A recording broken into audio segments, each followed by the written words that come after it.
வணக்கம். இன்று 30/11/2016 புதன்கிழமை. இன்று பத்திரிகையில் பிரசுரமாக இருக்கின்ற பிரதான செய்திகளின் பக்கம் எங்கள் பார்வையினை செலுத்தப் போகின்றோம். இன்றைய தினம் வெளியாகி இருக்கின்ற தமிழ் பத்திரிகை உட்பட ஆங்கில பத்திரிகை, சிங்கள பத்திரிகை போன்ற பத்திரிகைகளிலும் பிரதானமான செய்தியாக பிரசுரமாகி இருக்கிறது.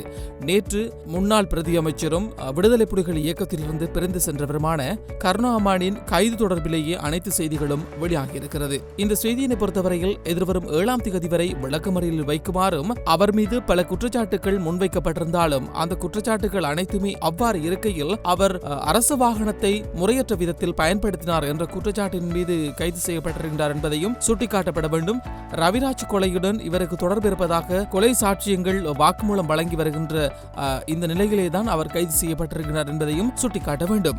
இனி நாங்கள் இன்றைய பத்திரிகையில் வெளியாக இருக்கின்ற செய்திகளில் பக்கம் நாங்கள் செலுத்துவோமாயின் வீரகேசரி பத்திரிகையில் வெளியாகின்ற பிரதான செய்திகளை பார்க்க போகிறோம். கருணா கைது 7ஆம் தேதி வரை விளக்கமறியல். முன்னாள் தேசிய நல்லிணக்க அமைச்சரும் மீள்குடியேற்ற பிரதி அமைச்சரும் ஸ்ரீலங்கா சுதந்திர கட்சியின் முன்னாள் உபதலைவர்களில் ஒருவருமான கருணா அம்மான் என்று அழைக்கப்படும் விநாயகமூர்த்தி முரளிதரன் நேற்று நிதி குற்ற புலனாய்வு பிரிவினரால் கைது செய்யப்பட்டார் என்ற செய்தி தொடர்ந்து செல்கிறது. அதேபோன்று கட்டமிடப்பட்ட செய்தியாக அலுவலக கொடுப்பனவு 1 லட்சம் ரூபாய், வருகைக்கான கட்டணம் 2500 ரூபாய், எம்பிக்களுக்கு அடித்தது அதிர்ஷ்டம் என்ற செய்தியும் கருப்பு நிறம் தீட்டப்பட்ட செய்தி ஒன்று வெளியாக இருக்கிறது. பிரேசில் கால்பந்தாட்ட வீரர்கள் பயணித்த விமானம் கோர விபத்து, 76 பேர் பலி, 5 பேர் உயிருடன் மீட்பு என்ற செய்தி. பிரேசிலைச் சேர்ந்த உயர்மட்ட கால்பந்தாட்ட குழுவினர் உட்பட 41 பேருடன் பயணித்த விமானம் ஒன்று திங்கட்கிழமை கொலம்பியாவில் மெடலின் நகரில் விழுந்து விபத்துக்குள்ளாகியுள்ளது என்ற அந்த செய்தி தொடர்ந்து செல்கிறது. அத்துடன் மாவீரத்தின் அனுஷ்டானத்தை தடுக்கும் அதிகாரம் பாதுகாப்பு தரப்புக்கு இல்லை, சிவில் நிர்வாகமே அது குறித்து தீர்மானம் எடுக்க வேண்டும் என்கிறார் செயலாளர் என்ற அந்த செய்தி தொடர்ந்து செல்கிறது. பல்கலைக்கழக மாணவர்களின் ஆர்ப்பாட்டத்தின் மீது கண்ணீர் புகை, நீர்த்தாரை பிரயோகம், பல மணி நேரம் கடும் வாகன நெரிசல் என்ற ஒரு செய்தியும் சூகாவை விட்டு செல்வதாக மஹிந்த ஒருபோதும் கூறவில்லை, அமைச்சர் சந்திம வீரக்கொடி கூறுகிறார் என்ற செய்தியும் ஐதேகாவும் சுதந்திர கட்சியும் தீவிர மந்திர ஆலோசனை, இனப்பிரச்சினை தீர்வு குறித்தும் ஆராய்வு, புதிய அரசியலமைப்பு மற்றும் அதில் உள்ளடக்கப்படவுள்ள இனப்பிரச்சினைக்கான தீர்வு திட்டம் உள்ளிட்ட விடயங்கள் தொடர்பில் ஐக்கிய தேசிய கட்சிக்கும் ஸ்ரீலங்கா சுதந்திர கட்சிக்கும் இடையில் நேற்று முக்கிய பேச்சுவார்த்தை ஒன்று நடைபெற்றுள்ளது என்ற அந்த செய்தி தொடர்ந்து செல்கிறது. மற்றும் மஹிந்த சந்திரிகாவுடன் பேச்சு நடத்தவுள்ள ரணில் என்ற அந்த செய்தியும் விபச்சாரிகளின் எண்ணிக்கை அதிகரிக்கும் ஆபத்து என்று இன்னும் ஒரு செய்தியும் கட்டமிடப்பட்டு காணப்படுகின்றது. இவை இன்றைய வீரகேசரி பத்திரிகையில் முன்பக்கத்தில் பிரதானமாக பிரசுரமாகி இருக்கின்ற செய்திகள். இன்று வெளியாக இருக்கின்ற மலையக செய்திகள் பார்வையில் கம்பெனிகளுக்கு லாபத்தை பெற்றுக் கொடுப்பதில் நிர்வாகங்கள் குறியாக செயற்படுகின்றன, தொழில்துறையில் அக்கறை இல்லை என்கிறார் வடிவேல் சுரேஷ் என்ற அந்த செய்தி. தோட்ட நிர்வாகங்களுக்கு தேயிலை தொழில்துறையின் மீது அக்கறை இல்லை, கம்பெனிகளுக்கு எவ்வகையேனும் லாபத்தை பெற்றுக் கொடுப்பதே குறியாக கொண்டு நிர்வாகங்கள் செயற்படுகின்றன என்ற அந்த செய்தி தொடர்ந்து செல்கிறது. இன்றைய வீரகேசரி பத்திரிகையின் ஆசிரியர் தலையங்கமாக பிரசுரமாக இருக்கிறது. தமிழ் ஊடகவியலாளர்களின் படுகொலை தொடர்பில் உரிய விசாரணைகள் வேண்டும், ஊடக சுதந்திரத்தின் அவசியம் குறித்து படுகொலை செய்யப்பட்ட தமிழ் ஊடகவியலாளர்கள் தொடர்பான விசாரணைகளை துரிதப்படுத்த வேண்டியதன் தேவை குறித்தும் பாராளுமன்றத்தில் நேற்று முன்தினம் வலியுறுத்தப்பட்டுள்ளது.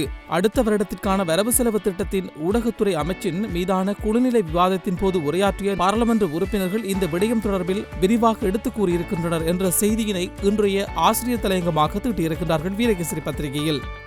இது தவிர இன்றைய தினக்குரல் பத்திரிகையின் பிரதானமாக முன்பக்க செய்தியாக பிரசுரமாக இருக்கிறது. IS அச்சுறுத்தல், ரோ எம்மை எச்சரிக்கவில்லை, பாதுகாப்பு செயலாளர் கூறுகிறார் என்ற அந்த செய்தி காணப்படுகின்றது. IS பயங்கரவாத அமைப்பின் அச்சுறுத்தல் இலங்கைக்கு இருப்பதாக இந்தியாவின் ரோ புலனாய்வு அமைப்பினால் வெளியிடப்பட்டுள்ளதாக தெரிவிக்கப்படும் எச்சரிக்கை குறித்து தங்களுக்கு எதுவும் தெரியாது எனவும் இதுவரை அந்த அமைப்பினால் உத்தியோகபூர்வமாக தங்களுக்கு இவ்வாறான அறிவிப்புகள் எதுவும் விடுக்கப்படவில்லை எனவும் பாதுகாப்பு செயலாளர் கருணாசன ஹெட்டியாராச்சி தெரிவித்துள்ளார் என்ற செய்தியும் நாங்கள் ஆரம்பத்தில் பார்த்தது போன்று கருணாவை கைது செய்யப்பட்ட அந்த செய்தியும் மற்றும் மாவீரர் விடயத்தில் இராணுவம் தலையிடாது என்ற இன்னும் ஒரு செய்தியும், வடக்கில் பாதிக்கப்பட்ட பெண்களிடம் பாலியல் இளஞ்சம் என்ற ஒரு செய்தியும் காணப்படுகிறது. வடக்கு கிழக்கு இணைப்பு இதுவரை முடியவில்லை, சம்பந்தம் தெரிவித்திருக்கின்ற ஒரு செய்தியும், நல்லாட்சி அரசால் விபச்சாரம் அதிகரிப்பு என்று இன்னும் ஒரு செய்தியும், கூட்டமைப்பு எம்பியால் அச்சுறுத்தல், மட்டக்களப்பு மங்களராமய விகாராதிபதி அம்பிட்டிய சுமண தேரருக்கு அச்சுறுத்தல் என்று அந்த செய்தி தொடர்ந்து செல்கிறது. மற்றும் உள்ளூராட்சி தேர்தலால் சபையில் குழப்பம் என்ற இன்னும் ஒரு செய்தியும், பிரேசில் அணியுடன் விமானம் விழுந்ததில் 76 பேர் பலி என்ற இன்னும் ஒரு செய்தியும் காணப்படுகின்றது. அவை இன்றைய தினக்குரல் பத்திரிகையின் முன்பக்கம் பிரசுரமாக இருக்கின்ற பிரதான செய்திகள். இன்றைய தினக்குரல் பத்திரிகையின் ஆசிரியர் தலையங்கமாக தீட்டப்பட்டிருக்கிறது சர்வதேச குற்றவியல் நீதிமன்றத்தின் பொருத்தப்பாடு.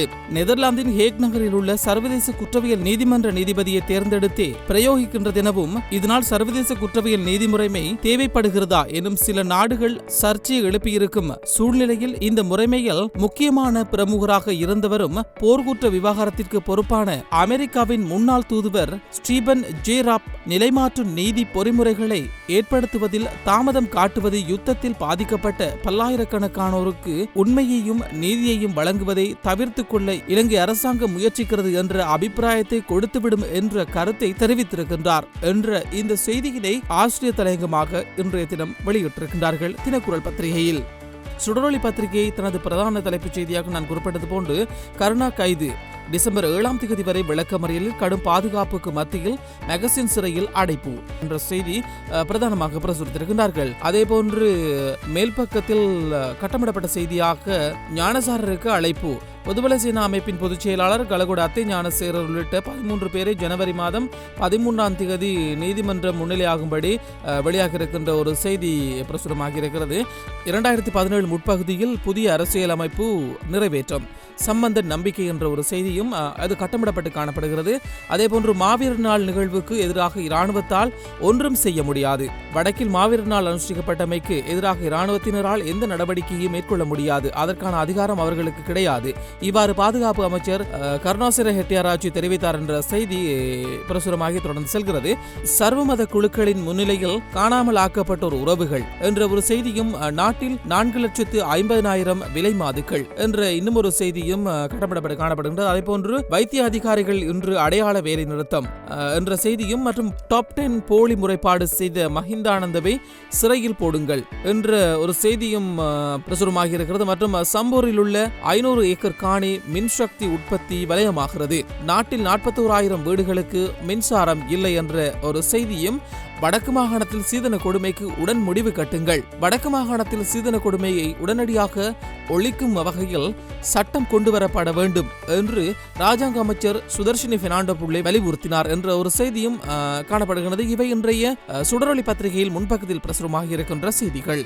இன்றைய சுடரொளி பத்திரிகையின் ஆசிரியர் தலையங்கமாக பிரசுரமாக இருக்கிறது வேலைநிறுத்த அச்சுறுத்தல். 2 அத்தியாவசிய போக்குவரத்து சேவைகளில் வேலைநிறுத்தம் இடம்பெறவிருப்பதாக அறிவிக்கப்பட்டிருப்பது அரசு எதிர்நோக்கும் மற்றொரு சவாலாகும். நாளை வியாழன் நள்ளிரவு முதல் மறுநாள் அடையாள வேலைநிறுத்தம் செய்ய போவதாக ரயில்வே ஊழியர்களின் தொழிற்சங்க சம்மேளனம் அறிவித்துள்ளது. ரயில்வே திணைக்களத்திற்கு சொந்தமான காணிகளை தனியார் நிறுவனங்களுக்கு விற்க அரசு நடவடிக்கை எடுத்து வருவதாகவும் அதற்கு எதிர்ப்பு தெரிவிக்கும் முகமாகவே இந்த அடையாள வேலைநிறுத்தம் நடத்தப்படவிருப்பதாகவும் ரயில்வே ஊழியர்களின் தொழிற்சங்க சம்மேளனம் கூறுகிறது என்ற அந்த செய்தியினை ஆசிரியர் தலையங்கமாக தீட்டியிருக்கின்றார்கள். டெய்லி மிரர் பத்திரிகையின் பக்கம் எங்கள் பார்வையினை செலுத்துவோமாயின் நேற்று பல்கலைக்கழக மாணவர்கள் நடத்திய ஆர்ப்பாட்டம் பாராளுமன்றத்தை நோக்கி சென்ற போது அதனை தடுக்கும் வகையில் கண்ணீர் புகை பிரயோகம் மேற்கொள்ளப்பட்டது. அது தொடர்பான செய்தி பிரதானமாக பிரசுரமாக இருக்கிறது இன்றைய டெய்லி மிரர் பத்திரிகையில். இன்றைய லங்காதீப பத்திரிகையில் பிரதான செய்தியாக பிரசுரித்திருக்கின்றார்கள் நேற்று கைது செய்யப்பட்ட கருணா தொடர்பான செய்தி. எதிர்வரும் 7ஆம் தேதி வரை விளக்கமறியலில் வைக்கப்பட்டுள்ள அந்த செய்தியினை அவர்கள் பிரதான செய்தியாக பிரசுரித்திருக்கின்றார்கள். இன்று பிரசுரமாக இருக்கின்ற இந்திய செய்திகளை பொறுத்தவரையில் வங்கி கணக்குகளை சமர்ப்பியுங்கள் பாஜக அரசியல்வாதிகளுக்கு மோடி உத்தரவு என்று அந்த செய்தி தொடர்ந்து செல்கிறது. பாஜக எம்பிக்களுக்கும் எம்எல்ஏக்களுக்கும் தங்கள் வங்கி கணக்கில் பரிவர்த்தனைகளை கட்சியின் தேசிய தலைவர் அமித்ஷாவிடம் சமர்ப்பிக்க வேண்டும் என்று பிரதமர் மோடி உத்தரவிட்டுள்ளார் என்ற செய்தி தொடர்ந்து செல்கிறது. இன்றைய உலக செய்திகள் பக்கத்தில் எங்கள் பார்வையினை செலுத்துவோமாயின் பிரேசில் உதைப்பந்தாட்ட அணி சென்ற விமானம் விழுந்ததில் 76 பேர் பலி 5 மீட்பு என்ற அந்த செய்தி தொடர்ந்து செல்கிறது. பிரேசிலின் பிரபல உதைப்பந்தாட்ட அணியான சப்கோன்ஸ் மற்றும் உதைப்பந்தாட்ட போட்டியில் செய்தி சேகரிக்க சென்ற ஊடகவியலாளர்கள் உட்பட 81 பேருடன் சென்ற பயணிகள் விமானம் ஒன்று கொலம்பியாவின் மத்திய பகுதியில் விபத்துக்குள்ளானதில் 76 பேர் பலியானதுடன் பலர் காயமடைந்துள்ளனர். அந்த செய்தி தொடர்ந்து செல்கிறது. இன்றைய பத்திரிகையில் வெளியாக இருக்கின்ற கேலிச்சித்திரங்களை பொறுத்தவரையில் கொக்கைன் போதைப்பொருள் கடத்துவது தொடர்பான ஒரு கேலிச்சித்திரம் பிரசுரமாக இருக்கிறது. குறிப்பாக விஐபி என்று சொல்லப்படுகின்றவர்கள் வருகின்ற அந்த பகுதியூடாக கொக்கைன் போதைப்பொருள் கடத்தப்படுவது போன்ற ஒரு கேலிச்சித்திரத்தினை பிரசுரித்திருக்கின்றார்கள் தினக்குரல் பத்திரிகையில்.